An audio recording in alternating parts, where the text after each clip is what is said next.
You're listening to Answers Network with Alan Cardoza, only on LA Talk Radio.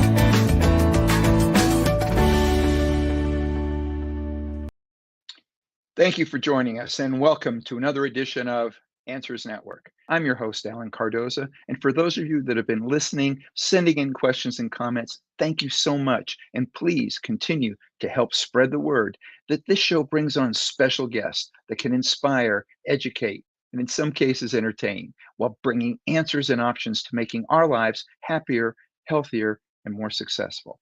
And remember, if you can't listen live, go to our website at answers.network and browse through a variety of heartfelt topics and find one that works for you. I would also like you to do me a big favor. Please forward one of our shows to your social media group or to someone you know who can benefit from a particular show. This is one powerful way that we can make a positive difference in the world together. Now, our topic today is also the title of our guest's new book, The Kennedys in the World: How Jack, Bobby, and Ted Remade America's Empire. Our guest, Lawrence J. Haas, is an award-winning journalist and former senior White House official. He is a senior fellow at the American Foreign Policy Council and a columnist on foreign affairs, as well as a TV and radio commentator. He is the author of 5 other books, including Harry and Arthur, Truman Vanderberg, and The Partnership That Created the Free World, which is, according to the Wall Street Journal, it's been named one of the top 10 fiction books of 2016. Larry, welcome to Answers Network. Nice to be here, Alan. I should correct just one thing. You said one of Okay. the top 10 fiction books. It's actually, I only write nonfiction. Nonfiction. Yes, Oh, one of the top 10 nonfiction books of 2016 and actually came out in paper this year. yes. Well, thank you for that. And well, I'm going to have to, when I'm transferring my notes, I'm going to have to proof them a little better. Quite all right. But yes. So yeah, I know we had a little technical difficulty getting started, but now that we're here, but before we get to your new book, share with us, what was your driving force that got you to focus on politics and specifically the Kennedys? Well, with regard to the Kennedys, I had written other books of the post-World War II period. So that's number one. It's of great interest to me, America's global role, because it's such a special role that we have had in the world for the last 75 years. Number two, I worked in Washington, and I also have a background in history. I have a master's in history, majored in history in college. And so I knew quite a bit about Jack and Bobby Kennedy, and I worked as a journalist in Washington and watched Ted Kennedy.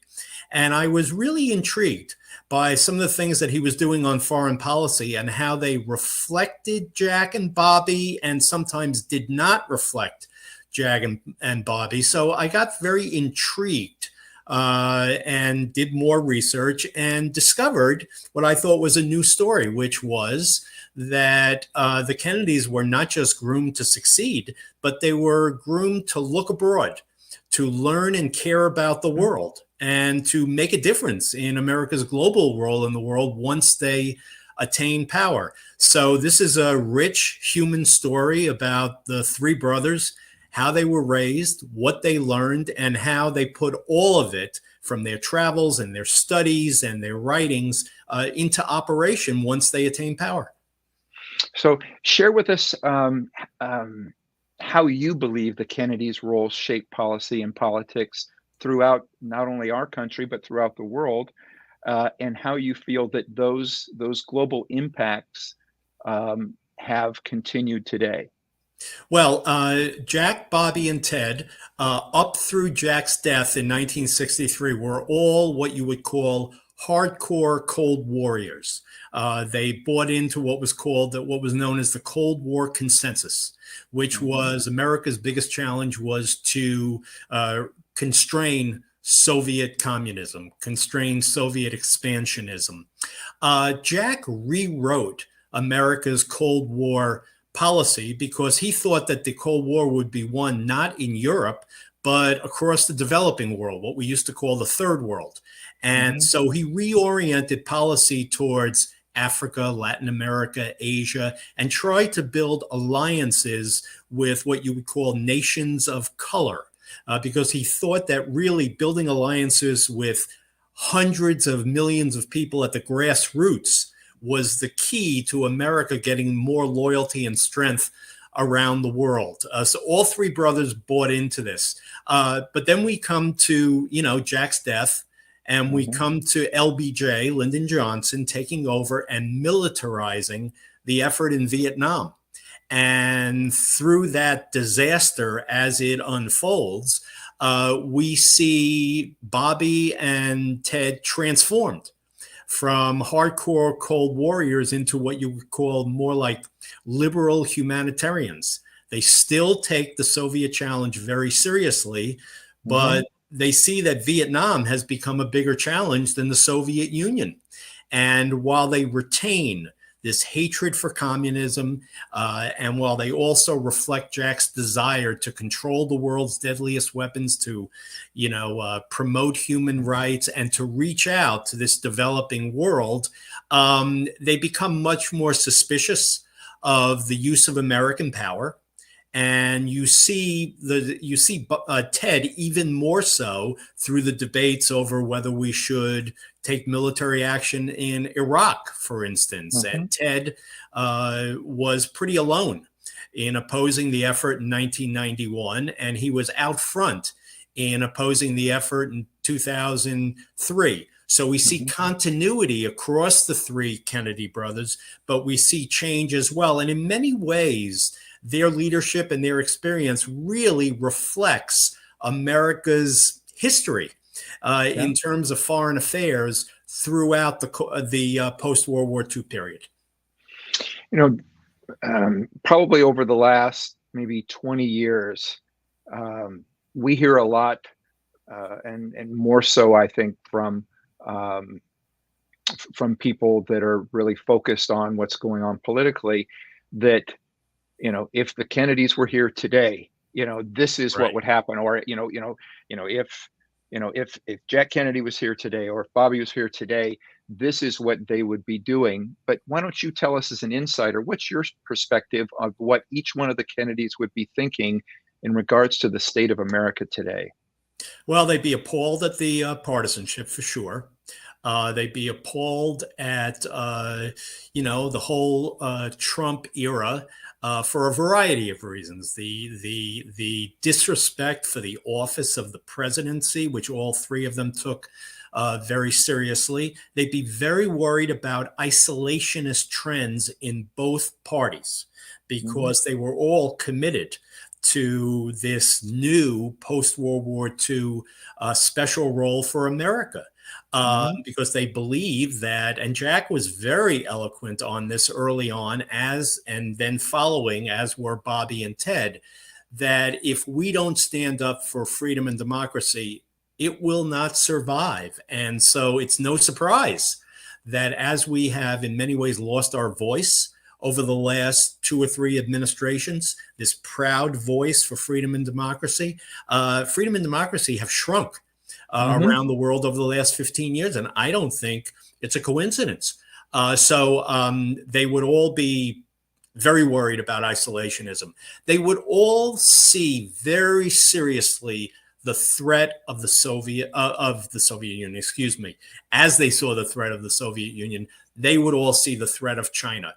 This alternative mode of governance, this authoritarianism, this promotion that both Beijing and Moscow and even Tehran and other autocracies are giving to the United States. So you've got a real war of ideas that all three of them would have taken very seriously. And I'd say finally, with the shrinking of freedom and democracy, they all would have been very proud promoters of human rights around the world, as Biden is trying to do in reaction to Trump, who doesn't seem to understand the difference between democracies and authoritarian regimes. And even before that, Obama had been reluctant to promote human rights as most of our post-war presidents have done. So Biden's trying to climb out from it. Certainly the Kennedys, all three of them, or each of them, would have taken the lead in trying to resurrect that voice for freedom and democracy around the world.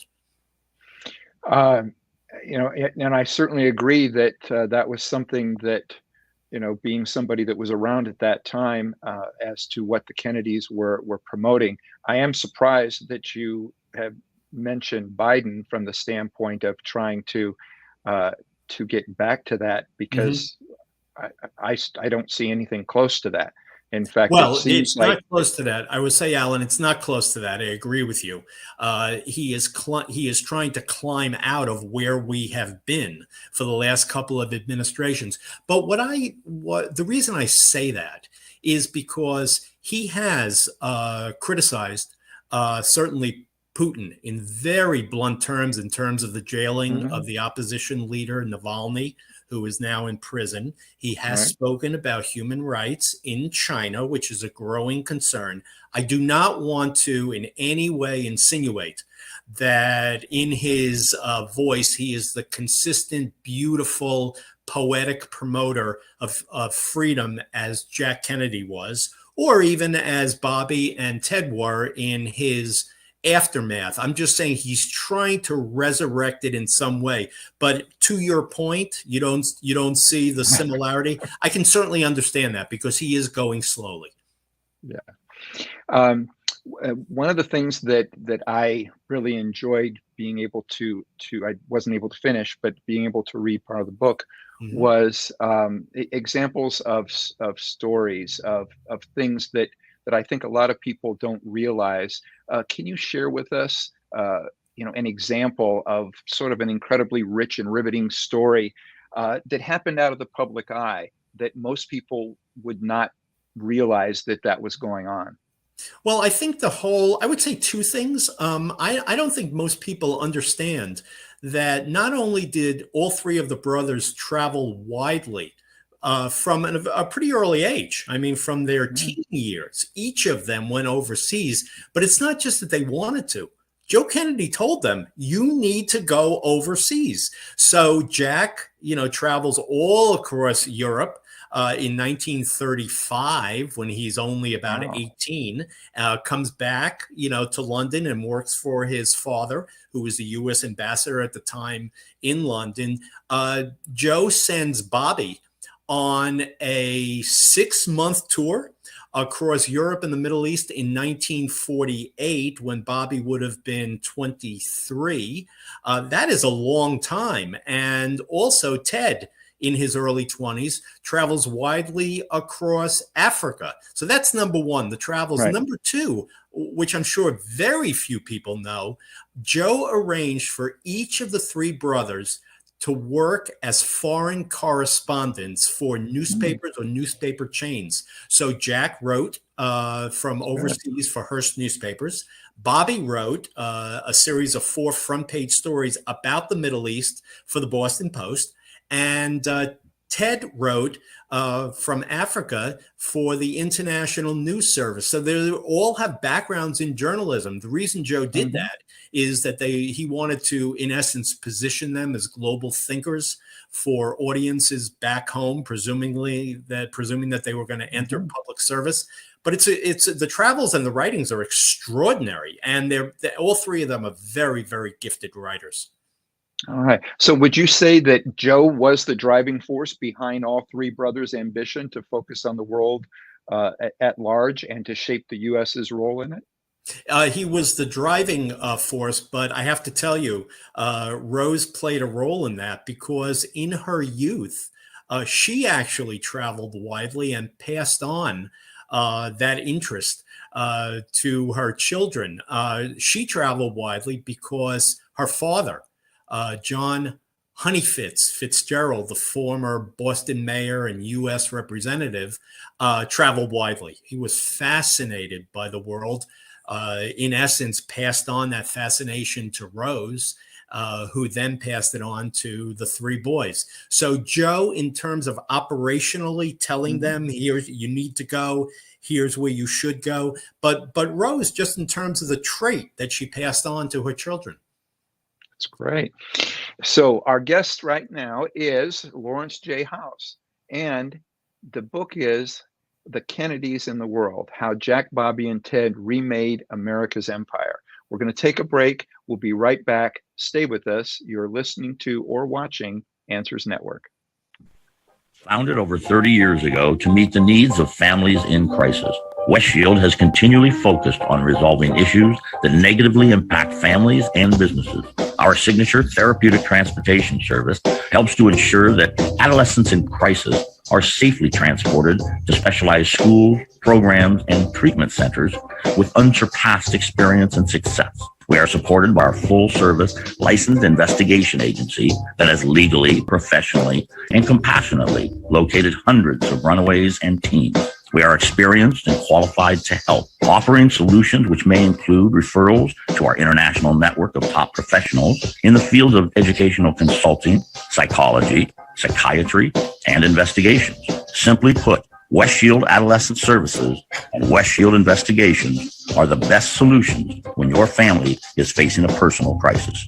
Call 1-800-899-8585, 24 hours a day, 7 days a week. That's 1-800-899-8585, or visit our website at westshield.com. Thank you. Back. I'm Alan Cardoza. Our guest is Larry Haas, and we're talking about the Kennedys. Larry, we have some comments that have come in. Mm-hmm. And again, I want to thank those that take the time to send these in, because we really appreciate it. I know many people work in the middle of the day. Some of these come in before the show.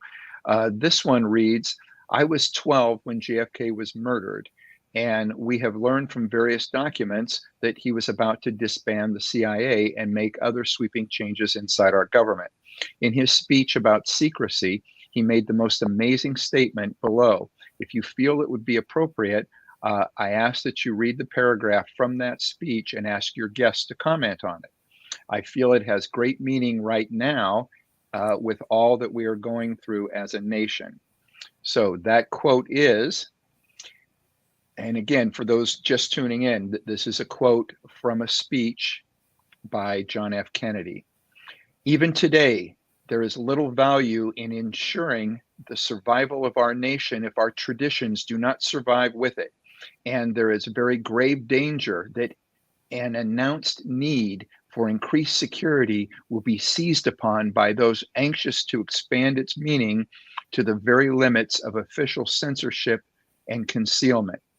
That I do not intend to permit, to the extent that it's in my control, and no official of my administration, whether his rank is high or low, civilian or military, should interpret my words here tonight as an excuse to censor the news, to stifle dissent, to cover up our mistakes, or to withhold from the press and the public the facts they deserve to know. That is a quote from John F. Kennedy, and this particular question that's sent in, it's followed by thank you so much, and this is by Nancy J. Well, I've got a series of thoughts. First of all, Jack was definitely evolving throughout his presidency. And when he got to 1963, he was actually feeling much more confident about America and its ability to compete with the Soviets, not surprisingly, because of some of the things that he felt were necessary to do and that he did. We had this plan to race to the moon.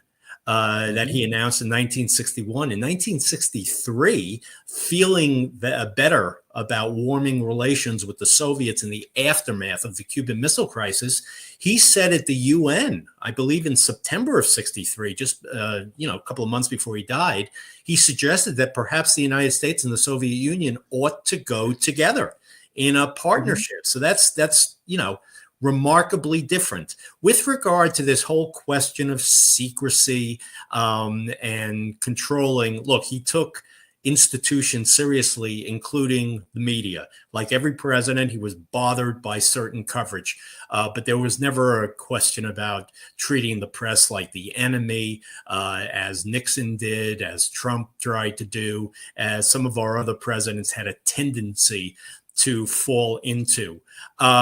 He also learned to distrust, or at least be skeptical of, the advice that he got from military leaders, because they all told him that the Bay of Pigs plan that he agreed to in April of 1961 would end with the toppling of Fidel Castro in Cuba.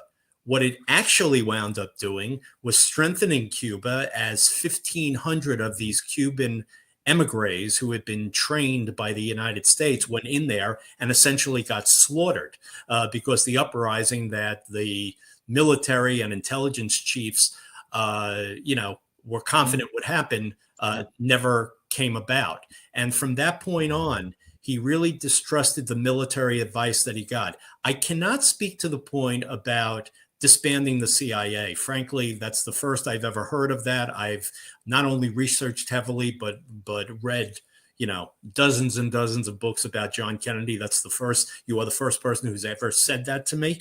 But in terms of making sure that we did not have an excessively secret government, that decisions are fully debated in the light of day, to the extent possible, absolutely, because he learned to distrust the military and intelligence chiefs, and was not willing to just take them at their word in the advice that they were giving. Fortunately, because the majority of them were insisting that we go in and bomb the Soviet missile sites in Cuba. And had we done that, rather than what Jack did, which was solve the problem diplomatically, it might well have led to World War III. Yeah, I know. That listener asked about, and they were referring to like dealing with the media. Yeah, I'm just curious as to your opinion. How do you think the Kennedys today would deal with the media, which is now, with the internet and everything else, it's so much bigger and has so much more influence. What's your thoughts on actually how they might have, which might also be maybe a better way that we could do it? Right. So, I don't think I'm saying anything controversial by suggesting that the media, the way it is now, social media as well as mainstream, print, broadcast, and online, has, led to the deterioration of public discourse. And that is so contrary to what Jack, Bobby, and Ted were about. If you read their speeches, particularly the ones that were in a non-political venue, just about America, about what it was like at home, about how special it was abroad, how much it could be a beacon of hope, that takes sophistication. That takes laying out an argument. And, God bless these presidents. And I worked for Clinton just as, the online world was coming about. It's harder. It's harder to elevate debate. So I don't know that any of the three of them would have played this game of having a Twitter account. It just is contrary to who they were. I think they probably, would have allowed others to have their Twitter accounts, but I think they would have, still tried to elevate the public discussion. Would it have been harder? Absolutely. But was it easy? Are we somehow stupider as a people? I don't think we are. I just think that people have more tools to communicate, whoever they are, to communicate both sophisticated and unsophisticated points of view. So you look at Twitter and, what is it? Yes, it's a form of communication. But at the end of the day, it's very much like an intellectual cesspool with people using, not only derogatory, but quite disgusting language on it. It wouldn't have suited the three of them. And, perhaps they would have been less effective operating in this, terrain of, rather than three trustworthy, network shows on ABC, NBC, and CBS, what do you have now? Debates on cable TV, and Yes. debates on Twitter and on Facebook and on Instagram. I mean, think about Instagram. It's instant. I mean, that's not who these three were. They were very, very thoughtful people. So they would have found it very challenging. I have a thought, and I would love to have what your opinion of this one little point as it relates to media is, and what you think their opinion would have been.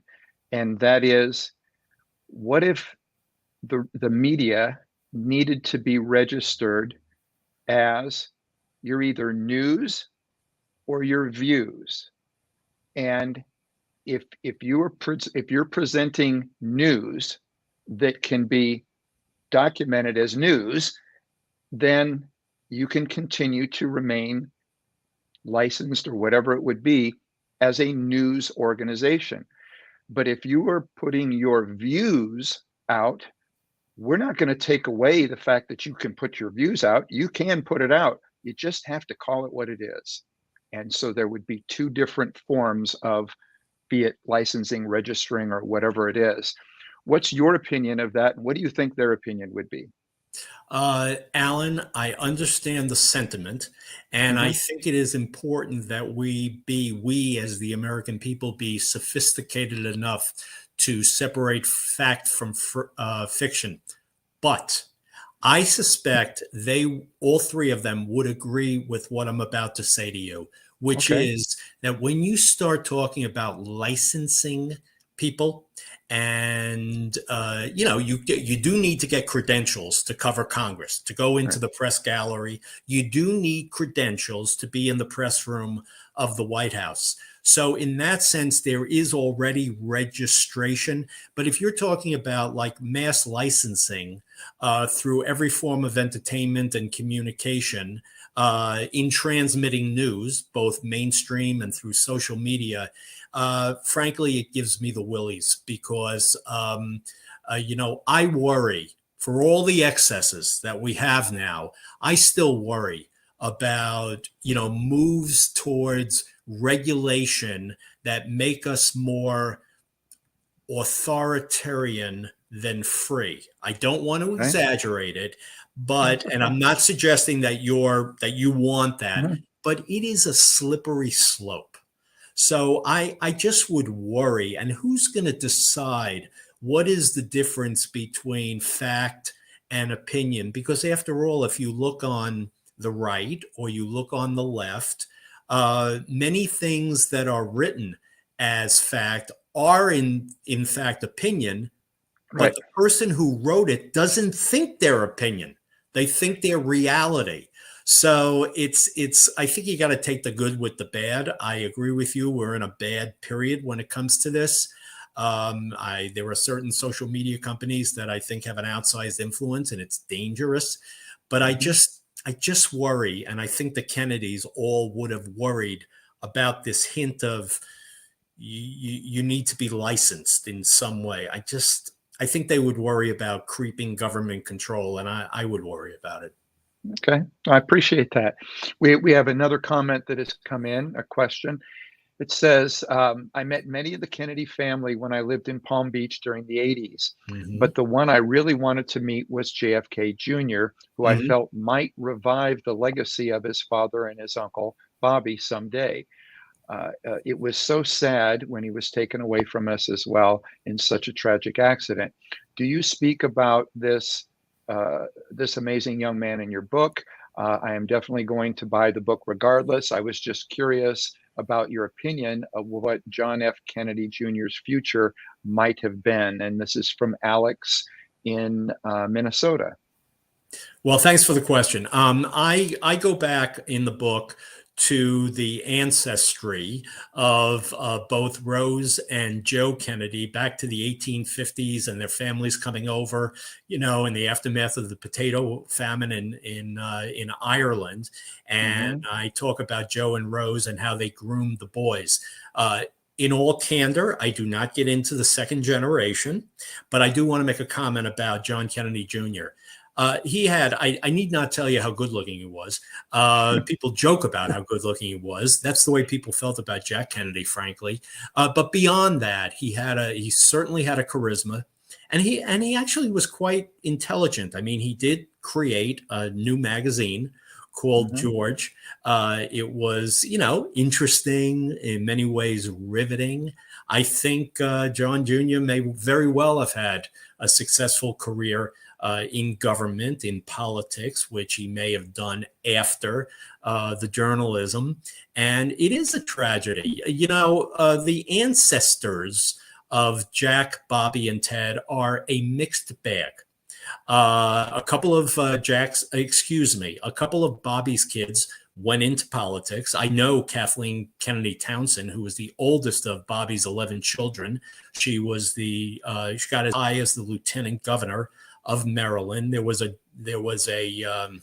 now I'm forgetting his first name, but one of I think it was Robert or now I'm just missing the name. Anyway, one of Bobby's sons was a House member here for a number of terms, and Teddy's kids. One of the sons served in the Rhode Island legislature as well as in the U.S. House. So they certainly have tried to pass on the legacy. But of course, we have other ancestors who have led troubled and somewhat disreputable lives. So we have not seen the consistency of public service in the next couple of generations. I don't think you're going to see the same thing that we saw with the Jack, Bobby, and Ted legacy. But having said that, we've got now this Joseph Kennedy IV, who served in the House quite admirably, ran for the Senate, lost in the primary, but is, just created a nonprofit and is trying to do good things. So the legacy does live on, but just not with the intensity that it was in the generation of Jack, Bobby, and Ted. And I should point out Eunice Kennedy and Jean Kennedy Smith, who were both very active in public service and made a difference. I have so many questions, but we're running short of time, and I want to make sure that we get the information out there. Do you have a favorite story from the book? And if you could share that, as well as then let's just make sure that everybody knows where they can find it and how to get in touch with you. Well, let me take these in reverse order, if that's okay. Okay. You can easily get the book on Amazon.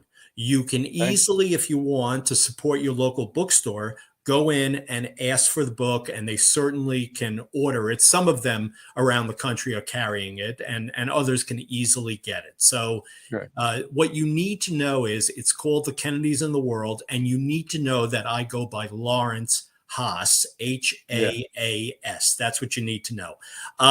With regard to getting a hold of me, my email is larry@larryhaasonline.com. larry@larryhaasonline.com. You need to remember that Haas is Haas. I am more than happy to engage with anyone who reaches out to me. So please do. In terms of a favorite story from the book, my goodness, I have so many favorite stories from the book.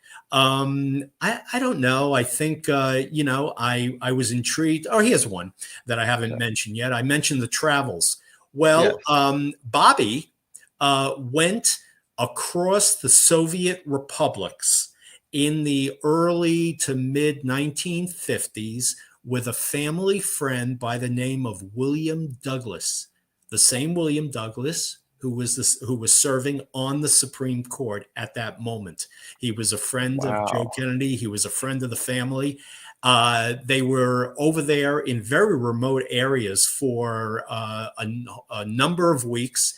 And when Bobby came back, he wrote a long essay about the experience for the New York Times. He was interviewed at great length by U.S. News and World Report, and he went on many radio shows to talk about his views. And it won't surprise you that his views were we need to remain strong because we do not want to wind up like them with no freedom and a very weak economy and millions of people around that empire, lacking the wherewithal to lead good, free, healthy lives.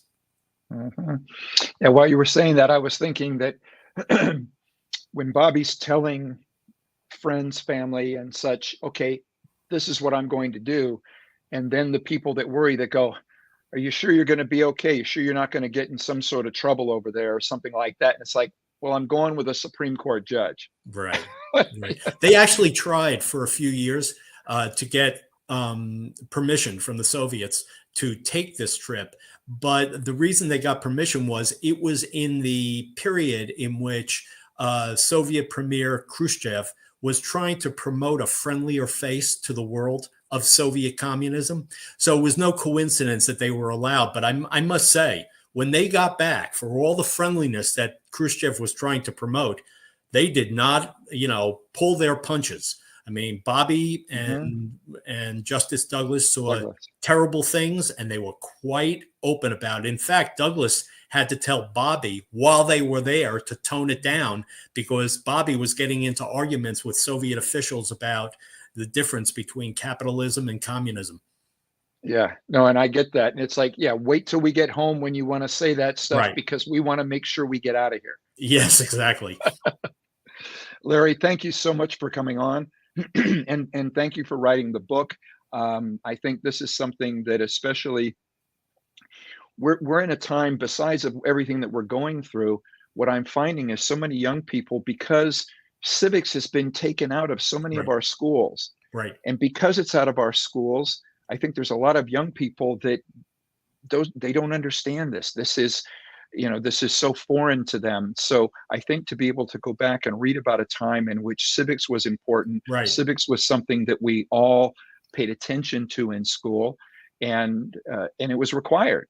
So yes.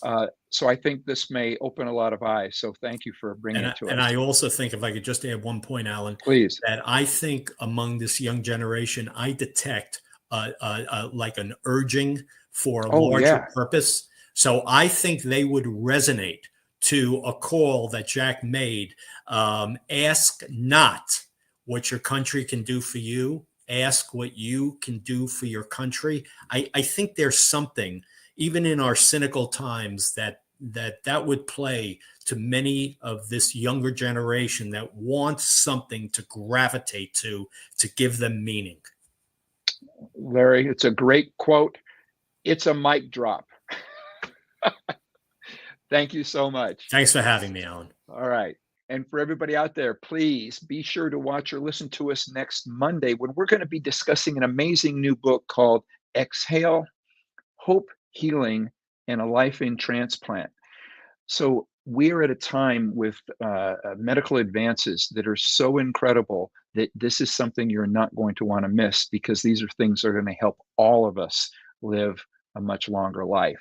And please visit our archives of past interviews at answers.network, and subscribe to the show through Apple Podcasts, iHeartRadio, Spotify, Stitcher, YouTube, whatever platform you listen to us on. Please subscribe and leave a review. It helps us. It will help us not only reach more people, but it will also help people know how to find the positive shows that are out there. The more positive shows we can get out there, the more people are going to shift and live a happier life. And remember, the next time you're on Facebook, Twitter, or Instagram, please remember to stop by our page, check out some of our latest shows. And if you like them, please like us and continue to spread the word. Be good human beings, and be with us again next week on Answers Network. Hello, I'm Marty Cove. You might remember me from roles such as Sensei in the Karate Kid films. I've done over 100 films and countless stunts in my career, and I've always given 100%. With the damage done to my body over time, I needed to find relief from my chronic pain. My passion for health and fitness drove me to find a natural way to combat muscle pain. Teaming up with doctors, detectives, and a compounding pharmacist, we've created Marty's Cobra Cove Ultra Strength CBD Cream. It's the only thing that has been strong enough to knock out my pain, and fast. Honestly, you may have tried the rest, but it's time to try the best. It's legal, it's safe, and 100% effective. Show your pain no mercy. Go to www.martyscobracove.com.